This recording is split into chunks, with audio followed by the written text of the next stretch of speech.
This is Rev Dore teaching the science of mind from Sarasota, Florida. Today, why are we here? You know, it's one of the most frequently asked questions of any human being is why are we here? Why are we on this blue ball spinning around in space that we call Earth? How did we get here and who put us here? And what are we here for? Perhaps those are the most universal questions of humanity, been asked by billions of people over many thousands of years. And nobody has the actual answer because nobody sat down with God and asked him or her. But everyone has their own answer. Religious leaders think they have the truth and they start whole religions based on their ideas. Because you know all religions come from us, they don't come from God. God is the truth because everything here has been made by some intelligence, so there's got to be something out there that's pretty smart to engineer all this so perfectly. And that's the only thing we really know about it, isn't it? But everybody thinks they've got an answer. Well, here's my answer.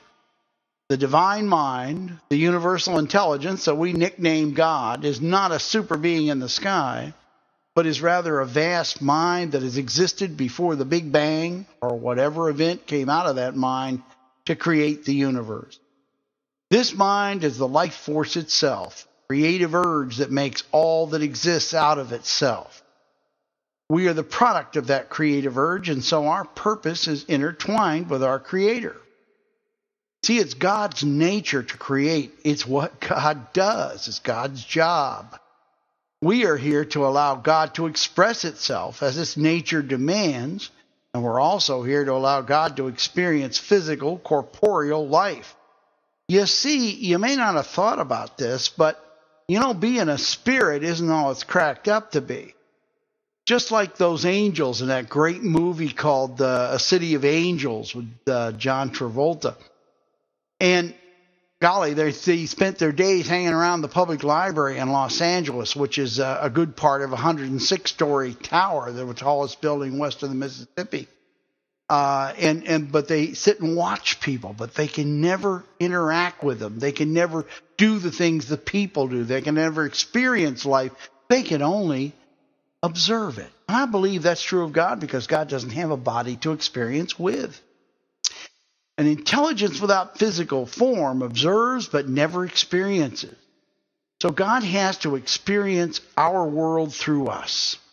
Without us, God would create the wonders of Earth and other planets and never get to play with them, never get to experience the comedies and tragedies that we call human life. How many of you have experienced the luscious sensation of biting into a ripe peach and then feeling the sweet juice run down your chin? There's just nothing like it. How many of you, and I hope it's all the adults reading this, have experienced the indescribable ecstasy of a human orgasm shared with a loved one? That's about the most wonderful feeling of unity with all life and with God that you can have on this earth. Indescribable. Imagine an eternal life without these and many thousands of other pleasures never experienced. We're here to act as a medium for God to experience its creations and to work through them, to do its work through us. In a very real sense, we're in a symbiotic relationship with God. We each have something the other needs. You know, we can navigate the physical realm with ease. In fact, it's our natural habitat, but it's foreign territory to God. Now, in the spiritual realm, we are strangers in a strange land while in our physical bodies. But God lives and moves and has his being in the spiritual realm. He, she, or it swims in it as a fish swims in the ocean. You can see that we enable God to experience physicality, and God enables us to experience the ecstasy of the divine experience. We get to peek behind the veil and touch the face of God with our minds and experience the natural realm of God.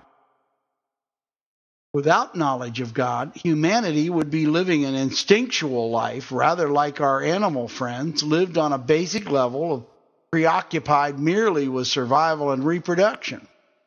Without humanity, God would exist in an absolute realm of the spirit, never knowing the joys of intimacy, physical activity, achievement, struggle, pain, and triumph. God and humankind were literally made for each other. It's really a divine partnership, and it's one that grows and deepens over the eons of time.